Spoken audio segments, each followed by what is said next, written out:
welcome to Incorruptible Massachusetts. Our mission here is to help you transform state politics. We know that together we can make Massachusetts policy reflect the needs of the vast majority of the residents of our beautiful state. And that's why we talk about why state politics is so broken, what we could have here in Massachusetts if we fixed it, and how you can get involved. So today we are going to talk about how the Massachusetts state government is failing our residents. I know each of us has had a lot of conversations with people who are very involved in politics, very devoted to creating a better world for ourselves and for others who have been traditionally marginalized. And each of us, the three of us here, has heard the same thing over and over. Oh, we live in Massachusetts. We're doing fine. We must be doing fine because aren't our reps mostly Democrats? Tell me, guys, you've heard this before. We may have heard this one. People think that even our Republicans are better than other states. Oh, yeah. We've all heard it. So this is one of the things that we want to talk about today is we hope to help people understand just how much we should be expecting more from our state government. Mm-hmm. We're going to talk about all the policies that get voted down year after year, despite being very popular among voters, all the policies that are actually in the Democratic Party platform and yet cannot get passed for decades. We'll talk about how Massachusetts, despite having an overwhelming majority of Democratic voters and constituents, falls behind many other states, even deep red ones, in policies that we should have passed long ago. But before we go on, let me introduce my super amazing co-hosts. I will start with Jordan. You want to introduce yourself? Yeah, my name's Jordan Berg Powers. I use he, him, and I have 13 years experience in Massachusetts politics. Fantastic. And Jonathan? Jonathan Cohen, he, him, his, joining from Boston, and I am pushing on 10 years of work in issue and electoral advocacy in Massachusetts. And I am Anna Callahan, she, her, coming at ya from Medford. Number of years, I don't know, 5 or 6. I don't know. Good question. Yeah. But loving it, super interested, love talking to both of you every week and all the other guests that we have. So today, I want to go ahead and dive into the policies that are popular in Massachusetts and yet, or they might be actually in the Democratic Party platform, and yet they cannot get passed. Sometimes for years, sometimes for decades. These are policies where there is a fantastic law. It is already written. It has been worked on by a coalition for many years, for decades, and yet it can't pass through the legislature. So I'm just going to open it up. I know we all have our favorites. Who wants to go first? Well, I guess I'll start with my favorite, which is Medicare for all, or some sort of universal health care, which has been in the Dem Party for many years now. It's super popular among people. It's super popular among the people who, the party that supposedly is in power in Massachusetts.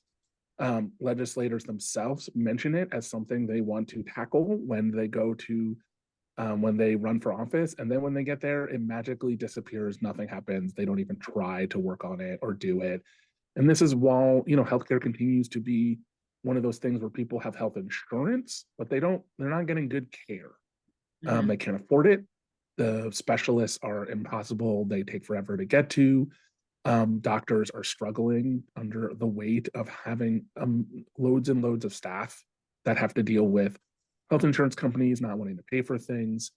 And as the hospital systems continue to get bigger and gobble up more things, the whole system is less and less rational and affordable. And yet we can't get it or even work on it or even try to tackle this big thing. And I'm just going to jump in because I have right here, you can go to masscare.org. MassCare is the organization that has been working toward getting this bill passed, getting basically Medicare for all, free healthcare, free at the point of service, passed for everyone in Massachusetts. And every 2 years, they run non-binding ballot measures, which just takes the temperature in different districts of whether people actually want this bill passed. And they ran in 20 districts this time. They've run in so many dozens and dozens of districts over the last 20 years. And I think the highest was 88% in favor. The lowest was 55% in favor, but lots and lots of districts in the 80s and the 70s and the 60s. This is a popular bill. Nowhere did it fail to pass. And this is what happens every 2 years whenever they do these. So there's no question at all that in Massachusetts, this bill has majority support. Mm-hmm.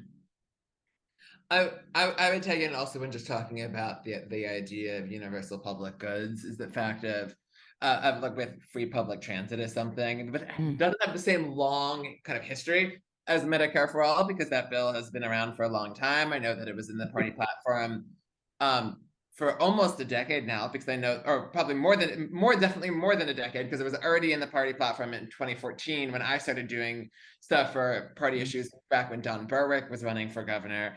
And I remember pointing out about how he was the only one who supported this main thing in the Democratic Party platform. Yep. But free public transit, which has gotten a lot more attention in recent years, it's something when you poll people about whether or not we should be making public transit, the buses and the trains, etc., free, people say yes, because they understand that, one, cost is a hurdle for many people. That if you can make people's lives easier by taking away that cost, that is a good thing. Also, people hate waiting. And so if we can do things that make people not have to wait to board, because each person has to pay, or however ways that we create bottlenecks in people's experience of public goods, people like the public goods more. And that's something that I remember myself when I was on one of the kind of pilot free buses in Boston when I was coming back from a friend's party, and I realized, oh, that's actually a good way to get close to home. And I just walked right on, and I was amazed at how easy that was, and how from that experience of a transit rider, just being able to walk on is such a more positive experience, and a recognition that that's a part of our essential infrastructure to move people on. Also good for climate purposes, to get people not driving, or not to get them not driving, or not taking an Uber or a Lyft to go where they're aiming to go either. And again, ranging in support from a poll that Mass Inc. had done before, whether it's 54% support, I believe it was, for commuter rail, to like, I think pushing 80 for making buses free in low-income neighborhoods. But kind of a solid support for this, and and although you see action on the municipal level typically to do this, on the state level, it's just kind of a shrug, with as much as they can really consider doing the idea of maybe we'll do a low-income fare, which is bureaucratic to implement, that many people couldn't even access. But Jordan.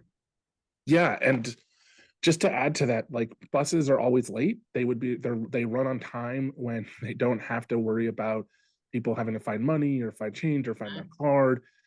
It's safer for the bus drivers, right? A lot of they're not going to get robbed. They're not going to get yelled at. People can just come on and come off, right? So it's just like the system runs better, and it's a better experience. So people are more likely to want to do it. And on top of all of that, it's super popular. People want it for their things, right? They want it as a way to get things. Yep. I'm going to jump in with one of mine, which of course, whether you want to call it transparency, whether you want to call it knowing how your own state rep is voting, almost every other state, the state legislature is under public records law. All of our cities are under public records law. National government is under public records law. It just means that you get to see how your representatives that you have elected to vote a certain way, that you're expecting to vote a certain way on certain bills, that you could see how they vote on those bills. This is not something crazy. It's not something, that we should not expect. And again, this wonderful organization, Act on Mass, you can go to their site, actonmass.org. They also, of course, kind of in conjunction, they work together with Mass Care. They helped each other to get their non-binding ballot measures passed. They were also in 20 different districts, and their rates were this is basically to make sure that, committee votes are public, that you get to know how your own state rep is voting, how other state reps are voting, as well as other transparency reforms. So ranging from over 94% down to 74%. So literally not a single district does this get down to only 60% support. Average, I think, of 84%. This is popular. And there are, of course, reasons, incentives why the state reps don't want for their own votes to be made public. But this is clearly something that we should have. Yeah. And it's just, I just like to pause and say how there is no other legislature that does this. There's no other legislative, they always have these excuses and they're always rationalizing it. But I just want to be clear, no one else is doing this. No one else is, in a democracy, no one else is hiding their votes from the public. It's not, most states, even states that most of the legislators themselves look down on, most of them, you can find the bills that people are trying to pass easier than in a state with every biotech company, every MIT, like we have all of these things. And our website looks like 1993 geosite. It's impossible to find things. And then they make themselves impossible to track, to follow. It's illegal to take pictures of the vote in the state house. Like you can't take a picture of, if you're in the state house and you watch a public vote and you try to take a picture of that public vote, you will be arrested. What? You can't, they will kick you out of the chamber for taking pictures of their votes. That's how restrictive and how lack of transparency our legislature is. It is not in the same realm of any state in the country. It's not, there's no municipality I'm aware of in Massachusetts, the 351 towns, where people are taking votes in their committees and discussion and nothing, and you can't find it. There's no They can't. It's illegal. Else. It's against state law. It's against state law. And if we're into like when you think about how bonkers this is, like we're into totalitarian places where people take votes in secret and they pretend like this is a normal, rational thing that you can defend. Like they will be, the news media here, the Boston, they'll talk about it and they'll print their nonsense about this. But like it's out of step with basic democracy to not have votes, to not know how people vote. Right? Think about how bonkers this all is. Yeah. To have no ability to, and for the decisions, who the boss is, the pay of the person, all the staff, every staff member works for the Speaker of the House. They don't even work for your rep. Like that is bonkers town authoritarianism that they rationalize as more. My favorite thing about when it comes to the lack of transparency is how they kind of go around, they do an end run around their own rules, where the rules do technically say that if they had a meeting and it happened like in person and somebody requested a vote, that there's a certain degree of transparency that would be required around that vote being a recorded vote. They never take committee votes in person, so that the rules around that simply don't apply. They just take them over email, where there's no such requirement, like where the requirements are not the same, which is just a kind of a striking carve out, as well as how I often remember when one state representative noted to me how the bigger reason for people not wanting their committee votes to be public is less about people not wanting to see how they voted, but whether they voted, because so few people ever actually vote, because often that they'll get an email that's like 2 hours, vote if you can, nobody votes unless they're like particularly impassioned, thing slides through, and nobody or doesn't mostly. Or doesn't, right? Well, things slide through, which could include like sending everything to study, the mass tabling of everything, and nobody has to be on record of having not even shown up. Let's do one more. Let's see one more that's popular here. I think the other one, we think of our state again as a place where we're forward thinking and we're sort of out of things, but we're a right to work state, which means that we don't have basic protections for firing and hiring, and our oversight of unions. We do not actually have strong union protections in the state. There is a bar from public employees from striking. There is, you can't, if we attack teachers, we have weakened the ability of teachers and teachers unions to have a say in their workplace. They constantly get demagogued. And we don't have some basic, easy rights around making it easy to become a union member in Massachusetts. There are so many ways that we're behind other Republican states, right? Like there are more rights and protections for workers, at least in vis-a-vis union support, in states that we would be shocked in, that we don't have here. And over and over again, the sort of, the unions are the backbone of most of the legislators running for office in terms of money, in terms of any bodies, and yet they continually do not support basic things for them. I live in Worcester. Worcester is the least union-friendly town or city I have ever lived in. And it's shocking to me. We had a huge public works thing, and a huge public works paid for by public dollars, and only a small portion of it was union jobs. There was whole portions of the development of the site, of the work sites, that were just bad employers who have been sued in the end, right? And so, there's just a lack of just follow through with basic union protection. And if we were a state that had a vibrant, if only our attorneys generals and our governor and our state reps and state senators treated the way the way right-wing governments treat abortion clinics in their places, right? Imagine that. Imagine if we were as dogged in support of union rights as they are in suppressing women and suppressing people's reproductive freedom.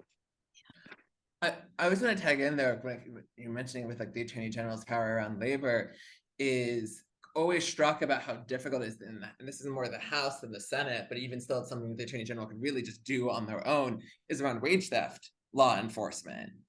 That kind of wage theft is a very, very common crime and a very not prosecuted crime that I would like to think that if we polled Massachusetts voters and you're like, wage theft, good or bad, people wouldn't. I would like to think that outside of the contingency of the people committing wage theft, there is a huge groundswell that I don't have a particular poll in front of me right now. But that's something that the pro-wage theft movement, it's been growing. Citizens who are right-sizing wages. Wage theft competitiveness. That it's something that our attorneys general could be doing far more kind of historically than they have, as well as the legislature, and the onus is much more on the House and the Senate on this. But it's something that the Attorney General doesn't need to wait for the legislature to act to step up the enforcement. Yep. So before we go on, we are going to get to how we compare to some other states. But before we do, I just want to make sure that we take the time to thank some of the incredibly generous people who have donated to the show in the last 2 weeks. Please do let us know if we can thank you personally. We would love to do that. And you, dear listener, can also donate. Any amount is totally amazing, whether it's the price of a cup of coffee per month or a major donation. Anything helps us to get more people involved in transforming our beautiful state, and by doing so, also transforming national politics as well.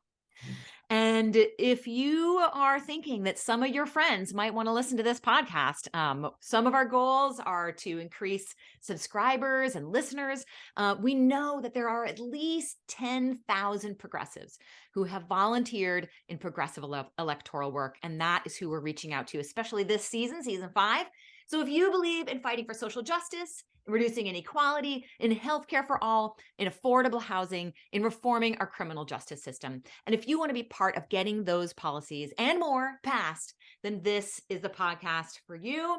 Pass it along to your friends. We would love to hear from you. And without further ado, we are going to go on to part 2. This is our comparison to other states. So people say, we're doing great. We should be working in all these other states. They're doing so badly. We're fine. Let's hear a little bit about how not fine we are doing here in Massachusetts compared to a lot of other places. One thing I'd love to open with on this, because when people in Massachusetts go to other states to do political work, they can often do stuff in many other states. But the most frequent one, if you're going physically, is New Hampshire. And New Hampshire, unlike Massachusetts, has had same-day registration and has had it for a number of decades. So whereas in Massachusetts, our legislature kind of wants to pat itself on the back for shortening the voter registration blackout period from 20 days before the election to 10, if you're in New Hampshire, you can actually just go to the polls and register itself on election day, which is essential for the simple reason that people move. And people, I would think that when people move, there are many different kind of logistical things about moving that come in priority before your registration. Especially if you're somebody who has children, you're dealing with the move in that regard. And particularly in those final days before the election are when campaigns ramp up, when media coverage ramps up and engagement ramps up. And we're saying to people, sorry, you're already cut out of this process unless you want to find a way of voting at your old location, which people always get concerned about because they're not sure if they're even allowed to vote at an old site. And they could fill out a provisional ballot, which you still need to do process around, but they might not even get counted. Whereas other states, like again, most of our neighbors in New England already allow this. And we in Massachusetts will get riled up when we see things like Chris Sununu in New Hampshire trying to roll back same-day registration to target college students, or when Scott Walker was doing that in Wisconsin, or other things where they're trying to weaken voting rights laws that they have that in their weaker form would still be stronger than what Massachusetts has. And that's always a jarring disconnect for me, that like if we can realize that it's bad to weaken something in another state, we should think twice about why we still don't even have the thing. And did I hear correctly that we have the lowest turnout of Black voters of any state in the nation? That's true. We do. Yeah. We have the lowest turnout of Black voters. Yeah. And same-day registration would definitely be helpful. Yeah. One of the things. Yeah. Yeah. And put us in line with other states. Another one along with voting, just to say, is that we also make it too difficult to vote. We just recently started this convoluted system of having to fill out a form to have absentee ballot sent to you. That's a needless sort of system. Kansas has vote by mail. Maryland has vote by mail. Missouri, Montana, all have vote by mail systems. Utah has vote by mail systems. There is no need for us to be so far behind, let alone Colorado, California, Washington, which sends everybody a ballot for every election, just right to their home. We can do that. We should do that. There's no reason not to do it. And so, this is a system, again, where we are way behind other states. We think of ourselves, 20 other states. We think of ourselves as a leader on democracy, right? We're the beacon of where democracy started, and we are way behind other places on how easy it is to vote. Yeah. One of my favorites is universal pre-K, which I just assumed, living in Massachusetts, I just assumed nobody has universal pre-K. That's not a thing. And then I was looking at getting a job in Iowa, and my kid was 4. And I was like, well, what are we going to do? If our whole family is going to move to Iowa. And then it turns out they have universal pre-K in Iowa. I was like, really? And that's not the only place. I think Alabama has universal pre-K. There's a lot of places, red states, blue states, that have universal pre-K for 4-year-olds. Georgia, Oklahoma. These are states that all Alabama have universal pre-K. Massachusetts, no. Yeah. I mean, we can't be progressive like Alabama, Jordan. What are you talking about? Oof. Minimum wage, there's places that have minimum wage adjusted to inflation. You know, we could pop that one in there. Alaska has universal pre-K. I mean, sorry, Alaska has their minimum wage attached to the rises on inflation so that they don't have to reset it. We just recently got to our minimum wage increase, and it's been eaten up by inflation almost immediately, which is predictable. Not to mention, it's not remotely, you can't live any place in Massachusetts while making minimum wage. And so again, this is, it should be set to cost of living in the state, and it's not. Yeah. In terms of other things, just thinking in terms of cost, I'm always amazed when we see stats about other states that allow in-state tuition for undocumented students, which is one, like, if you graduated from a high school in the state, you should get the same benefits as all the other students who graduated from high school in the state. And that it was like, I forget when this was, Jordan might know, but when the Massachusetts legislature shot this down, and then they're just too afraid to ever take it back up. But Texas has it. So like, and Rhode Island has it. I'm looking, Oregon has it. Oklahoma has it. And then a number of other states that, again, like with Texas, whenever there's a progressive thing that Texas does that we don't, it's like, come on. Given that like Texas is one of the states we often kind of invoke as like go-to Republican state. And they're okay with, like, they're terrible on so many things, but on that one, they've acknowledged that being slightly less xenophobic is actually good, which is far too hard for too many Massachusetts politicians. Or maybe what they're thinking is, oh, we know that our residents and our voters want this, and they'll remember if we don't do this for them. Whereas here, none of the Democrats, they don't care. Because we're a uniparty state. And so they just assume that, like, they put the D next to their name. It doesn't matter how they vote. It doesn't matter. And of course, we can't know how they vote. So, like, whether it matters how they vote, I mean, we don't even get to see how they vote. Yeah.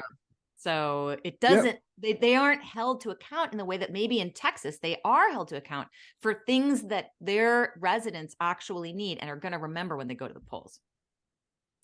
And it's also, even with that, I would say that definitely that connects to that is it's a part of the Texas Republican Party from back around, I think, like late 1990s, or maybe it was before that, but their realization that they needed to soften on immigration because as something like vital to their continued success as a party. And so even if that they're harsh in some ways and they're still terrible on border walls, that they needed to create space because they needed to get votes from the Mexican American population in Texas. And so that there definitely is, when it comes to their popular support, it's very clear that the Texas Republicans saw this as an electoral thing that they needed to do, that they needed to at least somewhat soften a reputation of them being particularly harsh toward immigrants, and know that they're buying goodwill with future voters by doing that. And that's something where in Massachusetts, because of the lack of competitive elections, people know that if they can do pretty minimal work and still coast, there's no incentive to do work. Totally. Okay, I'm going to jump on I think last topic, unless people jump in with more, but public college. So Massachusetts has, what I heard is the fastest rising student debt. And what that really means is sort of the fastest disinvestment in public colleges. So meaning the state government has, like, it used to be that public colleges were very inexpensive in Massachusetts, but every 2 years, less and less public money is going into that particular piece. And so that means more and more of that burden falls on the shoulders of students. Who's gonna, how are these people going to be able to enter family life, buy homes, everything is being delayed. It's a real problem. And we are, whether you look at it from the perspective of where we are specifically with tuition, but if you look at it from how much we have disinvested year after year after year, we are among the worst. So that statistic comes from the Institute for College Access, and our Massachusetts student loans grew 77% fastest than every other state but one. So and that is from the disinvestment, and that graph is starting in 2004, which we know is a time of deep cuts by Democrats in divestment from public education as a whole, but definitely also higher public ed, especially more than any place else. So Massachusetts residents have been asked to pay for the cost of this divestment more than any place else. And I think it's for me, it's also an important, when you continually to hear from sort of corporate forces in the media that we consistently, and no matter what we do, if we raise taxes on rich people, we have to cut taxes for rich people someplace. I think it's important to remember these types of disinvestment, that we aren't even talking about getting back to 2004 levels of support for higher public education. We're just simply allowing college students to never have futures in a state that they already can't afford to buy a home because their wages aren't enough, because we don't have any protections or anything for that, and they can't afford to get around. So it's not even, it's just compounding the disinvestment from the public good that the state legislature does. And so when you have a consistent and drumbeat that says that rich people should have to never pay their fair share, and if they're asked to pay a little bit of their fair share, then immediately has to be offset with deep disinvestment from the public good. Remember that we're talking about a disinvestment from a public good that's already insufficient, that's already pulled to the bone. If I have to hear another person say, like, we just need to find places to cut money, like, sure, every person can figure out how to save money on a paperclip here and there, but our state as a whole we don't spend as much as we say we should based on our values. If we lived out the values we put into law, if we funded everything fully that we say we care about, feeding children, make sure people have roofs over their heads, making sure people are in safe homes, making sure that healthcare is affordable, right? All the things we've talked about so far. If we invested in those things, we don't have enough revenue to cover those types of investments. And that's why there's a bond bill every year. That's why there's some other lending thing that gimmick that they try to say that they're pretending to take care of it, because they know that we're not meeting the needs of people and we're not meeting the things. And so rich people live in places that have nice roads and good schools and safe to live in. Yeah. Poor people and middle-class people leaving the state are leaving because they can't afford to live here. Yeah. Also, if you want to keep rich people here, if you want to worry about competitiveness, make colleges affordable so that great students go to them. Make schools fantastic. Make transportation that's world-class, that you jump on and jump off to live in those places. They don't want to live in Alabama. They don't want to live in tax competitive states because those states are hellscapes. Right? They want to live in places with good public investments. I just quickly on tagging in on that I feel like is something that should I would like to see get far more attention in the coming years. Is when we talk about, let's say, competitiveness with other states. Do you know what makes us more competitive? The fact that our state is not hostile to so many populations based on our laws. So when you see states that are basically going to be like kind of passing aggressive anti-abortion laws, when they're passing laws that are kind of hostile to the LGBTQ community, especially to trans youth, that they're creating a hostile climate for often the type of like upper middle class professionals that everybody says that they want to attract to the state. And so you don't need to suddenly give away a bunch of tax dollars to that company. The fact that their workforce probably won't want to live in states that make it hostile for them or their children to live in those states is the reason where something that we know that, and know that based on, let's say, kind of a welcoming element, we have a competitive advantage. We also should do far more with the resources that we have. Great point. I am going to do a little round robin of What is your just a sentence or two about what you think about the Massachusetts state legislature, and how it has been doing for the last 20 years? Yeah, I guess I'll just start and say, as somebody who spent a lot of time sending these people to that building, it's just a constant disappointment that there is a lack of urgency around these issues, that they continue to persist, and that the things that they celebrate are mediocre or a decade too late. You know, like they just, we